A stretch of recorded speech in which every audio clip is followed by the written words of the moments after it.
right, we're live. Would you like to know how to close 82 transactions a year? Well, today, Amanda Fard is going to tell us how. Welcome to Real Estate Success Series, the show for agents who are taking over the world.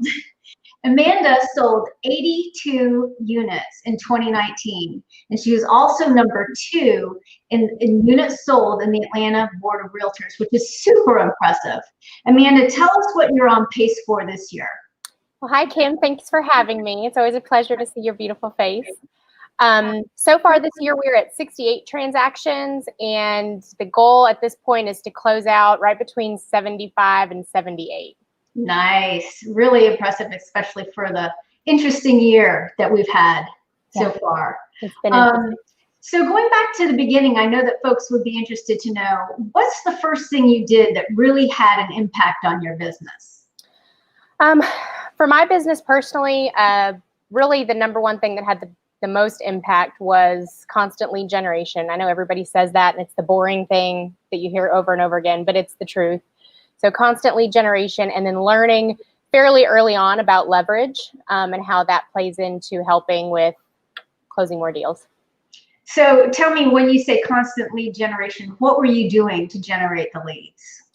Locking myself in my office in the morning and going through voice bad calls, going through my database, and just literally hitting the phone. And I wouldn't stop until I got at least one referral or an appointment at the beginning, especially since I didn't have much business. So my only job was to lead generate. So you set a goal for your lead generation, and you didn't stop that day until you'd achieved that goal. Yes, I would not leave the office until I hit my daily goal of what I needed to do. Wow.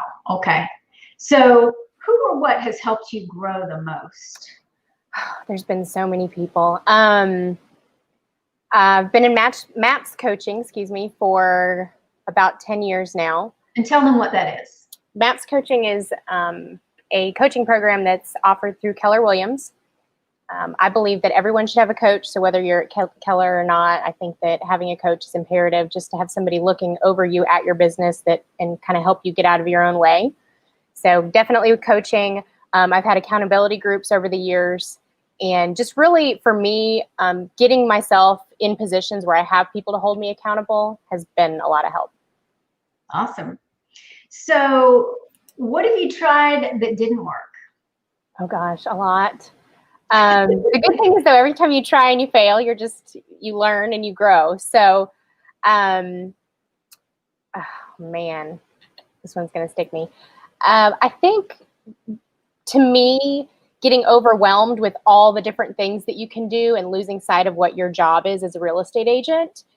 It's easy to go to conventions, or even now with all of the advertisements you get throughout the day or week, and it's the shiny new objects of, well, do this and you can sell more deals, or do this and you can sell more deals. And I've gone down paths of, oh, okay, well, let me try that and throw it in everything else I'm doing. And then what it does is it just takes away from the time of the things that I know are income producing. So I think that realizing that you don't have to do everything, and actually you can't do everything, is definitely lessons that I've learned over the years. Right. Okay. So what specifically have you had to change as your business has grown? As my business has grown, I've had to get smarter and better at leverage, especially with my time and my schedule. I don't have a big team. It's myself. And at any given time, I have a licensed assistant, either 1 or 2. I've got a runner. And then, of course, I use the closing company for all my contract to close deals, which is a huge piece of how I'm able to do what I do, for sure. Okay.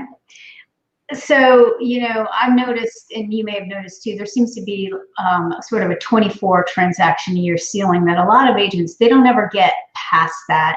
Mm-hmm. What would you say is the secret to breaking through that ceiling? Again, going back to managing your time.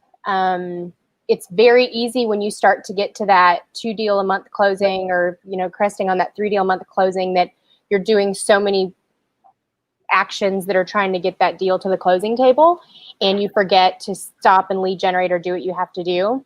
So making sure that you're managing your time and managing your schedule, because it's very easy if you have, say, 4 buyers and say 3 listings or 4 listings or whatever, to feel like you have to jump every time one of your clients needs something. And that's not how it works. They need to fit into your schedule. And surprisingly enough, they will. If you tell them, hey, I've got this appointment time and this appointment time, which works best for you, they'll make it happen. So you set your boundaries and they fall into your schedule. You don't go by their schedule. I can't fit into 20 people's different schedules. So I need 20 people to fit into my schedule in order for us all to be more productive. Right. Okay. I love that. So what was the best source of leads for you when you were new? So when I was new, and some of the seasoned, I guess I can call myself seasoned at this point, agents will remember VoicePad back in the day before internet was as great as it was. And we had these little signs and they would go out in front of the yard, and it was before QR codes and the enhanced digital platforms that you have now. And they literally could call a number, and the number was specific to that listing, and they could get number of bedrooms, number of bathrooms, and it was a lead capture system. So it then sent me reports of people's phone numbers, how long they stayed, listening to the information. And I would go through, and that's how I cut my teeth in real estate, was calling through and basically using my listings as leverage to get buyers. List to last, list to leverage. So that's how my first years of lead generation looked like, including my sphere. But I was very young when I got into real estate. So part of it was a little insecurity on my point, but part of it was gaining the trust of the people that knew me. So, between those and then the VoicePad leads is what got me started. How did you get good at converting those people, those calls? I just had a conversation with them. I called, I said, hey, I saw that you called on one of my listings, kind of put it on them, like, hey, you're the one that called me. And then they'd say, oh, yeah, well, I'm not interested. Oh, okay, well, were you just driving around? Do you live in the neighborhood? And just start a conversation and building that somewhat of rapport over the phone. And then obviously the goal is to set the appointment to meet them, get them pre-qualified, and go from there. Right. So now let's fast forward today. What's your best source of leads today? Today, for the last, I would say 3 years, I'm right about between 90 to 93% past client referrals. I really cultivate my database. I love all my people. I don't spend any money on marketing other than a very small farm that I've done for years. All my marketing dollars go to loving on my people, making sure that they know that I'm here for them, and just treating them like the VIP that they are. Awesome. So who would you say you've learned the most from about business? About business? Mm-hmm. A lot of different leaders through KW. I'm so blessed to have been at KW as long as I have. I mean, Sean Rawls is probably top for me. Anytime he speaks, I listen. And that's one thing that I like about Keller too, is it's not just about selling real estate. It's about building a business, building a brand, being a business owner, making smart decisions financially. So I guess Big Daddy Sean Rawls would be my number one. Okay, awesome. What's the biggest challenge you've had in real estate, and how do you overcome it? My biggest challenge, I would say, was cresting those numbers of, realizing that that my management of my time is most important to make sure that I have a life outside of real estate as well, but also to make sure that I'm giving my clients the time that they deserve. So time management, and then also making sure that I keep my pipeline clean. And what I mean by that is making sure that I'm working with people that I want to work with and that are motivated and are not going to be wasting my time, because any time wasted on them takes away time from my clients that are motivated and are looking to do something. So how do you clean your pipeline? What do you do if somebody is not clean? Well, yeah, throw them out. No, it's all about, setting expectations for motivation. I tell my clients all the time, look, if you're not looking to, sell, in the next year, that's fine. I want to be here in 2 years or 3 years when you're there. Let's sit down, let's have an equity strategy meeting. Let's have a strategy meeting. Let's look at what your, goals are in the next 2-3 years. And then let's kind of, now that I know what you're looking for, I'll keep my eye out for you. You let me know of anything that changes, and let's work together for a game plan. I don't push anybody into, let's go ahead and start looking in hopes that, it may hurry them up, because everybody's on their own timeline. The other thing that me and my husband speak of very regularly in all of our businesses is we only work with great people. And we really, really, really do our best to stick to that. When we say great people, it's people that are appreciative, people that we enjoy being around and working with, people that are just kind. Because anytime we've let we call it a wolf in sheep's clothing, into our data, our pipeline, it's energy sucking, and it just takes away from the people that, really deserve our attention and energy better. Right. I love that. Yep. So along the same lines, what's the most important lesson you've learned during the course of your career? I would say that only to work with great people.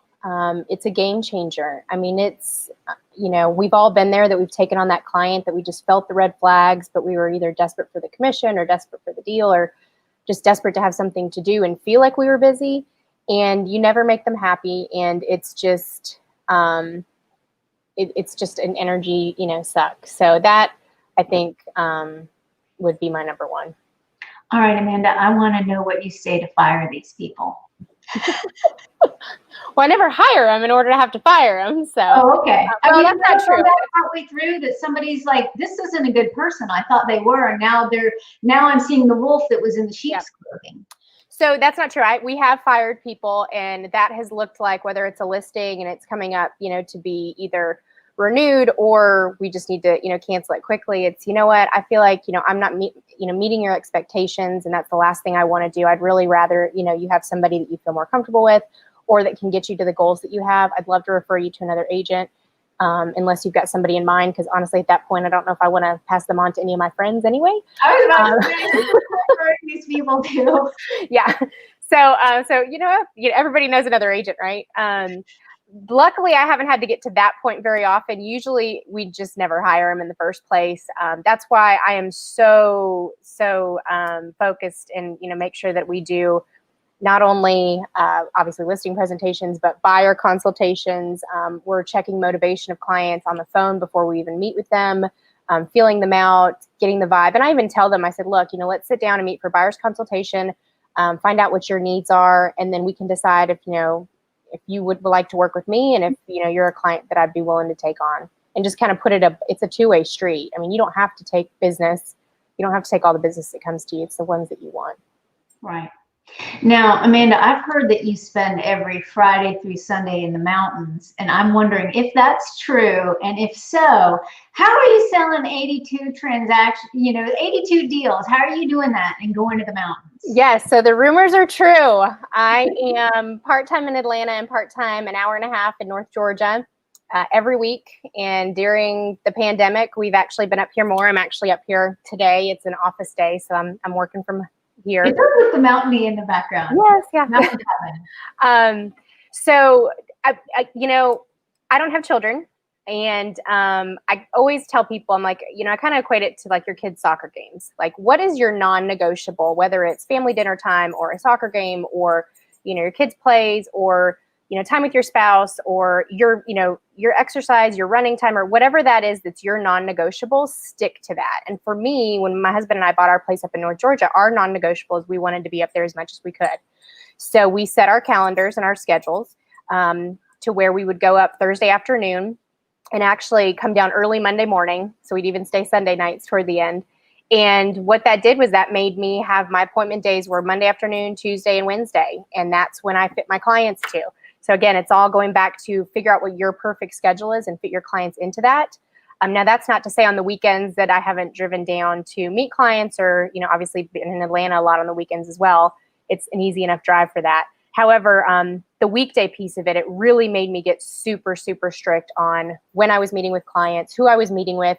And again, going back to motivation, if I'm going to come down from the mountains on a Saturday to have, 2 listing appointments, I want to make sure that those 2 sellers are motivated. Otherwise, why am I wasting my time? Right. Yeah, that makes sense. You better buy. Yeah. I'm coming off this mountain. You got to get ready to buy something. So going back to the beginning again, what was your goal when you first got started? When I first started, my goal is to double my business every year. Okay. Now, let me ask you along the same lines, how often do you change your goals, and what determines whether or not you change them? I am a huge goal setter. I grew up with my mom, who's Julian Rivera, for those of you who know who she is. She was a Dale Carnegie coach and a salesperson for decades. So I grew up setting goals. I love goals. It gives me something to work toward. gives me clarity. So every year, my husband and I sit down around this time actually and figure out our personal goals, which then leads into our business goals for the year. And then I'm constantly checking. I mean, I'm daily, weekly. I have a weekly coaching call with my coach, and we're looking at, okay, where are you? Do we need to, change something, shift something? And then, but I would say like my two big times would be end of the year for the next year. And then I always do a halftime goal check too and see, okay, we're at halftime of the year. Do I need to adjust one way or another to set myself up for success? Or am I doing better than I thought and I need to, push the bar a little bit higher? Okay, awesome. So what are your goals for next year? Next year, we're working on them. This is our time. Yeah. Okay. Usually we have it finalized by 1st of December. We've got a pretty good idea, but yeah, just finalizing and putting it all into the sheets and everything. Okay. Changing tacks a little bit here. Person, book, or class that's been most influential for you? I've been 5 times Bold, and I would say my 3rd time taking Bold with Kate Podolsky was a game changer for me. And it wasn't because it was about real estate. It was all about mindset and growth and just figuring out who I was and what I wanted in this life. So that was a game changer for me, professionally and personally, for sure. Awesome. All right. Now, what's the weirdest thing you've seen or has happened while you've been showing houses? I saw that question and I've been thinking, I've heard a lot of other agents have weird things, and maybe I'm just kind of immune to weird now. Because I was like, well, that's weird, but that's not that weird. Well, that's weird, but that's not that weird. Obviously design choices sometimes are funky. I've thank God I've never caught anybody in the shower, or I did catch somebody sleeping one time, so that was awkward. But I haven't seen a dead person, thank God. So I don't know. The stuff that I've seen is like, oh, that's kind of strange, but nothing like wild and crazy like some of these other agents. All right, so you've got the good showing juju. Well, yeah. We bought and flipped foreclosures back in the down market. My husband and I did, and there was some weird stuff there. We were just like, what was going on in this house? But I guess again, I'm a little immune to it. So my clients tell me all the time, they're like, oh my gosh, my house isn't clean for you to come over, and I'm like, look. Your house not being clean is no worries. Trust me, yes. Until we go on market, and then it has to be super clean. But for me, you don't need to, right. For me, yes. Yeah. So, what's your morning routine, and what do you eat for breakfast? My morning routine. So, I'm not a huge morning person. I am learning to trick myself into liking mornings, and but currently, my morning routine is I always wake up and drink water. I've just heard over and over now that it's so good for you. So I keep a bottle of water by my bed. I wake up and drink water. And I don't like jumping out of bed. So I do read in the morning, every morning. But I like to kind of wake up and grab my book and stay cozy. So water and reading are my first 2 things that I do before I get out of bed, before I check my phone. That's my morning time to just woosah and get ready for the day.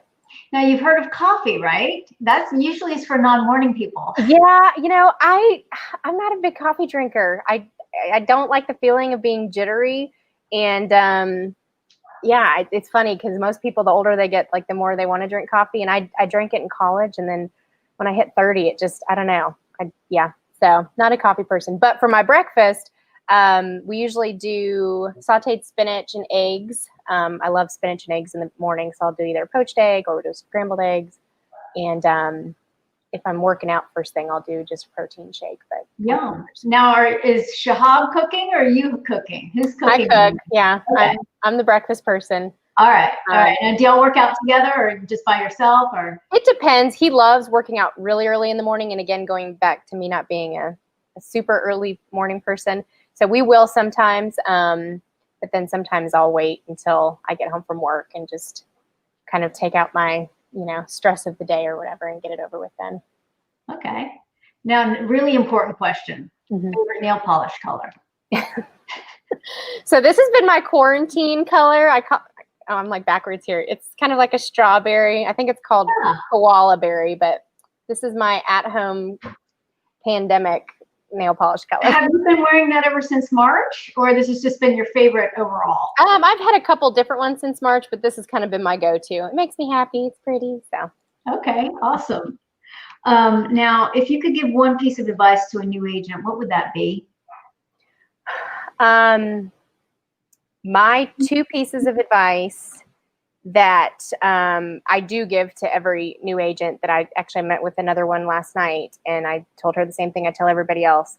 Number one is to get a closing coordinator, and I'm not just saying that because I'm here with you. I am a firm believer that start from the beginning. There is no need for anybody to know how to turn a contract into the office. That's not what you're a real estate agent for. So get a closing coordinator. That's the best thing that you can do to leverage your business. And then also learn what your roles are as a real estate agent. I mean, your jobs are to lead generate, set appointments, and negotiate. That's it. Everything else either needs to be leveraged or you need to find additional time to do it. Marketing stuff can be done by somebody else. Closing coordination can be done by somebody else. But those three things, lead generation, setting appointments, and negotiating, that is what you're here for. And that's what you need to be focused on. Awesome. And then one final question. Do you have a motto or words to live by that you live by?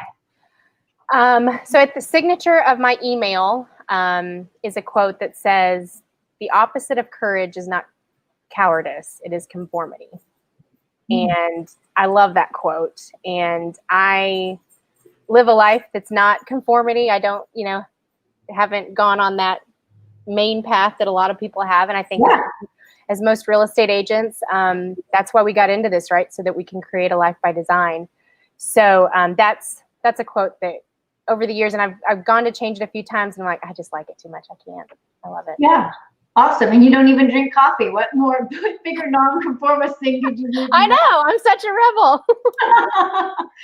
Well, there you have it, everybody. Amanda Fard, superstar with an empire, telling us how it's done. Amanda, thank you for being on our show today. I really appreciate it. I know everybody who's watching and will watch this appreciates it. And just wishing you the best of luck now and in 2021. Thank you. Thank you, Kim. I love you. Love you too. Bye. Bye.